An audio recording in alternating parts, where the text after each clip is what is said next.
Welcome back, and today we have 5 new Kizers to check out. 2 from the Laconic series of knives, which are their more affordable line of knives that they've came out with. And the first is the Submarine.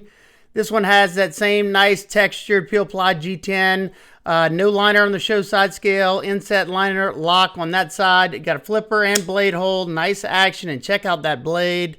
Laconic series blade steel, that all the ones I've seen, I think they were all 9CR 18 MOV stainless steel, which is an excellent budget steel. You have some nice jimping thumb ramp right there.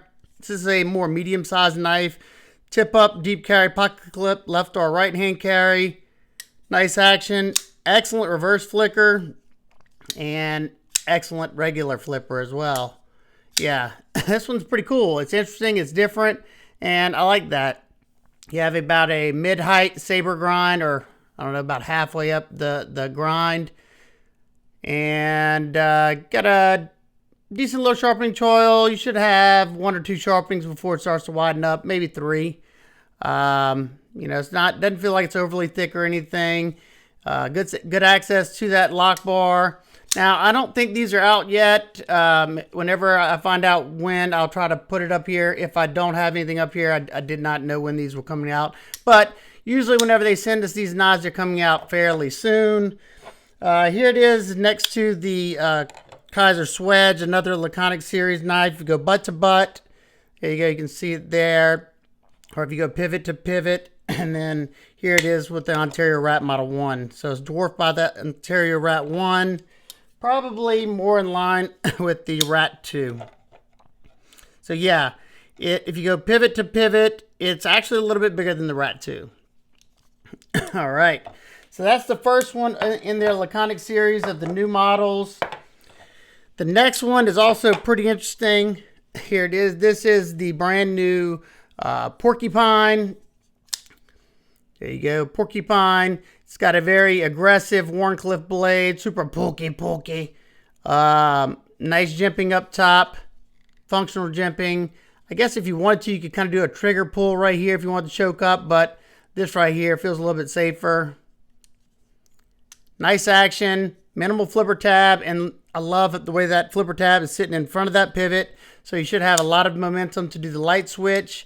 And they also have jimping up top, so if you want to load up and do a push button, it rockets out there. Good access to that lock bar. Very nice. And once again, you don't have any stainless steel liner on the show side, just a thick slab of G10 that keeps the weight down. And this thing is fairly lightweight. This one's a little bit bigger than the Submarine. As you can see there, let me zoom in a little bit. Let's put this back here. There's the Ontario Rat 1. So it's a little bit smaller than the Rat 1. There you go. And then it's probably, let's see, yeah, it's a little bit bigger than the first set of Laconic series knives, the Swedge. So those, I'm sure, those are, I think, usually under the $50 price point. So, you know, it's easy, it's easier to get them in more people's hands that want to, you know, check out some Kizer quality knives. And so far, all the Laconic series knives they're all quality made. You know, they got a good action, and I'm sure they hold up just like the regular Kizer knives. You just have less options and less blade steel options. Let me see something. I think, like I said, I think these were all, it's not written on here, but let me know down the comments. Were these all the Laconic series of knives? Were they all 9CR 18 MOV, or did they have some in D2? I couldn't remember. I think it's all 9CR, which I'm totally fine with because it is a stainless steel. All right, now we have one Vanguard series knife, and I was excited about this one. This is a brand new Doberman, designed by Show. I'm not sure if that's right or not. You got nice contoured smooth G10 that feels really, really nice in hand. Very minimal very minimal flipper tab with some jimping up top, sitting in front of that pivot, just like the last one. So this thing rockets out, and check that big old blade out of 154 cm. Very nice looking. This is a bigger knife. Let me pull the Ontario Rat 1 out again so you can see what I'm talking about. So if you go butt to butt, it's bigger than the Rat 1, and the Rat 1's a full-size knife. So this is probably close to a 3.75-inch blade. Let's see. So if you go to that point, it's about 3.75 to there. And then cutting edge, yeah, about 3.75. Total length is around a little bit over 8.5 inches. So nice full-size EDC knife. You have a blind screwed milled titanium pocket clip. Let me back out. You have a milled titanium backspacer with the integrated lanyard loop. Some little raised jumps there. This thing, it looks very, very nice. The only thing I don't like, I'm not a big fan of those like nubs like that for the contact portion. That's what's going to be grabbing a hold of your pocket. And there's not a whole lot of flex to this. I would love to see some lines like that underneath there to give this a little bit more flex. I have a feeling it's going to be rough in and out of the pocket. May not be because of the smooth G10, but we'll have to wait and see. Now, let me see. I can't... I'm trying to see if there's a liner. So it looks like... Yeah, there's no liner on the show side. Once again, I love seeing that. An inset stainless steel liner lock on the lock side only. So that keeps the weight down. The action on this thing is very, very nice. And you have a nice flat portion that kind of concaves right there. So it's very comfortable to choke up on the knife. And check that out. They went over the hump with the jimping and went out further. So in that little scoop where it's super comfortable, you got a nice spot to rest your finger and it's not going anywhere. You can choke back and you can put your thumb on that ramp. So right there. Just if you want to keep away from that edge. There's the designer show. The Doberman. So right now, very nice action. The only thing that I don't love is the pocket clip tension. I'll have to let y'all know that in the full video to see if it's hard to get in and out of the pocket or not. But beautiful action. I think these were available on their site already. I'm not sure. Like I said, if any of these are available, I will have them linked down in the description. Nice full flat grind. So this thing should be a nice slicey knife right here. And nice 0.4 piercing. Good sharpening choil. Should look all the way to right here. So you should have a lot of sharpening life. So yeah, I like the Doberman a good bit. Now let's get into our premium Kizers. And the first up, since we've already checked this one out, we're going to go to the premium Doberman. So we'll leave this one out. One other thing that I noticed, it's not tipped for lefties. I don't understand why they keep secluding that part of the market. Come on, Kizer. Now this one's a good bit weightier than this one right here because you have these thick contoured slabs of titanium. And let me see, I gotta check this out too. It doesn't look like, yeah, this huge thick slab of contoured titanium has no internal milling in there. So this thing's pretty weighty.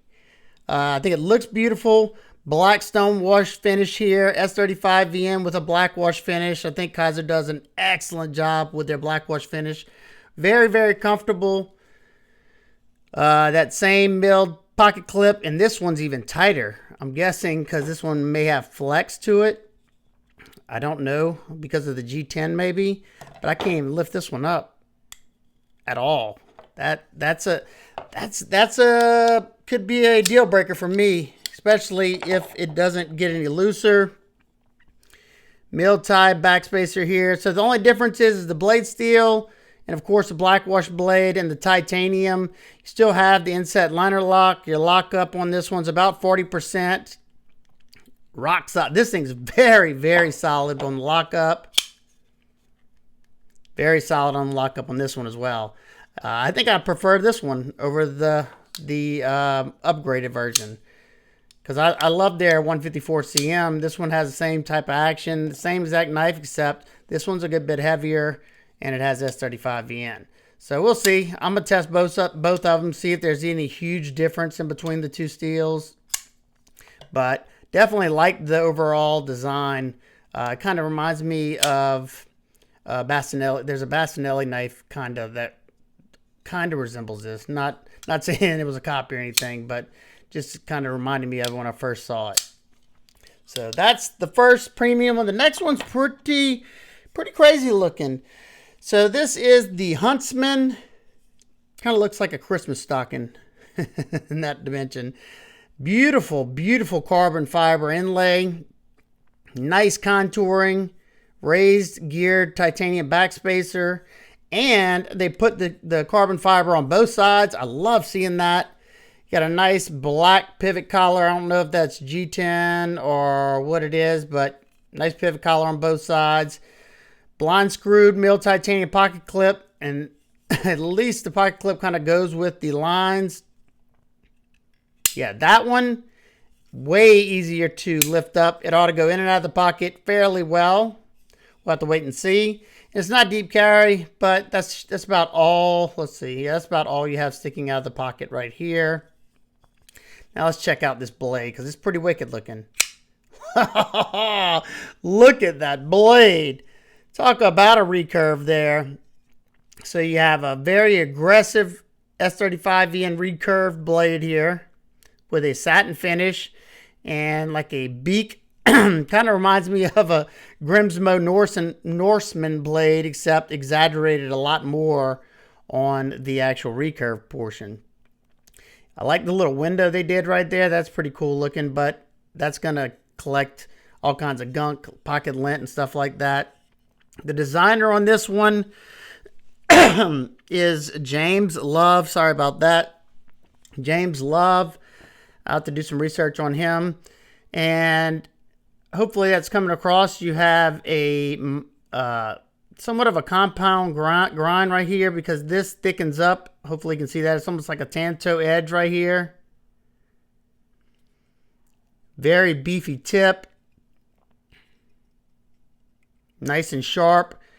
So it's basically like a recurved Japanese tanto. Wide jimps.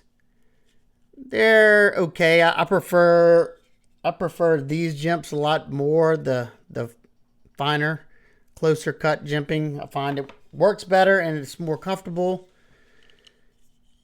Very smooth on the action. Let's see, can you use the window? Oh, yeah. You can use that window easily. Because my finger gets... yeah, that's the easiest way to deploy it, in my opinion. Because the thumb studs... You know what? Let me see. I almost thought that those were blade stops, but they just get close. They actually have a stop pin. Let's see, yeah. Stop pin in the close positions right there. And... good thing this is a recurve, so it doesn't matter. And you'll have a lot of sharpening before it starts to widen up. But that is a crazy, crazy looking blade. Not something that I would usually go for, but hey, I'll test it. And sometimes, you know, after I test a knife, it makes a believer out of me, and I end up falling in love with it. So we'll have to wait and see. I'm definitely interested to see which one of these y'all are most interested in. This Doberman model, I absolutely love it. I haven't really started testing or anything, but this one I think is going to be the winner for me. But, you know, that could change also. And what do you think about the new Laconic series knives? That's pretty wild looking. Definitely has a boat. It looks like a yacht up here in the front, but I think they already used the yacht. So, very nice action on this one as well. More medium-sized folder. And also we have the Porcupine. Pretty aggressive Warncliffe. I do like how it's like streamlined, and they kept it with a very minimal flipper tab that cants forward, so it's really going to stay out of the way of your hand, putting your hand, if you know, putting your hand in your pocket. Good blade to handle ratio, and man, loading up on that top spot really makes this thing come out nice and fast. Good action on all these. So there you go. If you have any questions, comments, concerns, please leave them below. I hope everybody's having an absolute amazing day. I will see y'all on the next one. Peep.